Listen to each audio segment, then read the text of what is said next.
Hey everybody, welcome back to the studio. So today's video is going to be about my workflow. Now, I'm not advertising the programs I use, but this is how I do my workflow. So I'm going to go through what happens when I get back to the studio or when I get back to the house and what I do with all the different files. So sit back and here we go. So once I'm back at the studio, then I put my camera card in the computer. I then go through and I find a folder or make a folder for where the pictures are going. Now, I was just in the river bottom here in Lethbridge, so it's a nature picture that I've got here. I go into my nature pictures, then I go down to the river valley. Within the river valley folder, there'll be different dates. So I go to 2021, because it's obviously 2021, and then I create a file folder in there for today's date. Then, once that file folder is created, I then go and drag all the files from my camera card into today's date. Now, side note, I'm using a USB card today, or a USB stick, because my camera card is currently in my camera while I record this. So I go in and select all of the images, and I drag them into today's folder. Once they're in today's folder, before I do anything, I do a really quick edit, getting rid of anything that's really bad. Now, I mean really bad. Pictures of my foot, pictures of the sky with nothing in it, that type of thing. But other than that, I don't edit anything out. Then, once I'm done that, then I go through and I rename all the files. Now, this is what I love about this program, is that this renaming is fast. It's done in a batch. I can tell it exactly what I want it to say. But I put it in under River Valley, then the date starting with the year, the month, the day, and then the image number. Once all that's done, then I will go through, bring the images up full screen, and start going through looking for an image that I want to edit. Now here's an image. I found this one. I really like the way it looks. I like how sharp it is and everything about it. So by hitting the number 1, it brings this image into Photoshop. Once the image is in Photoshop, I then duplicate the background and I make another layer. On this layer, I then go through and I sharpen this layer.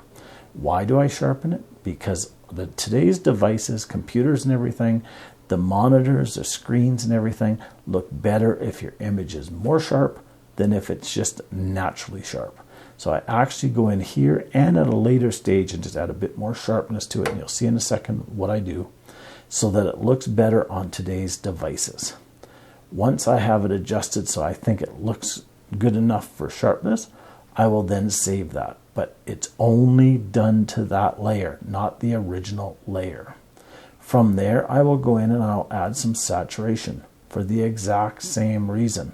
Because on today's devices, with all of the bright screens and everything, if we don't do a little bit extra, our images look dull.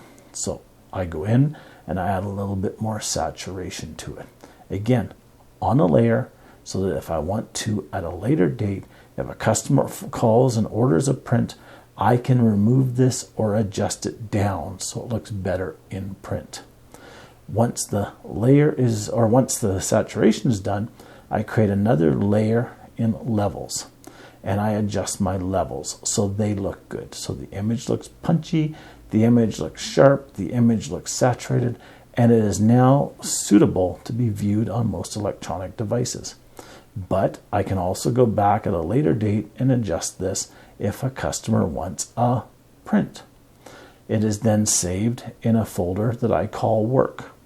I add a C after the file name and I save the image within that folder. That way, if I ever see this image, I know this is a corrected image because it has a C after it. Then, once I've saved it into that folder, I'll go through and do the rest of the pictures. Anything I like gets adjusted, put into that folder. Once I've done all the pictures, I will then go in and do this action that I have developed where it resizes it, where it adds a bit more sharpening, where it adds my text, and where it adds my watermark. And this is again for online only. This is what gets displayed to the public. It then goes through and creates this, saves it in its own folder, which is called web resize. So I know it's a smaller image, and then it goes through and does all the files at once, whether it's 1 or 500. And this is the result. You get the image with my name on it, with my copyright notification on it, and it is now just about ready to go to the web. Another step here is I go through and I put all my tags on it, my information on it.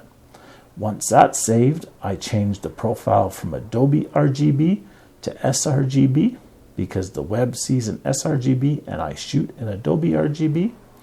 I then go through and I change it to WebP for if it's going to be used on my website.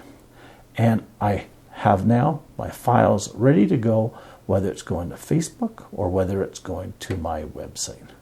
Whew. It's not as hard as it seems.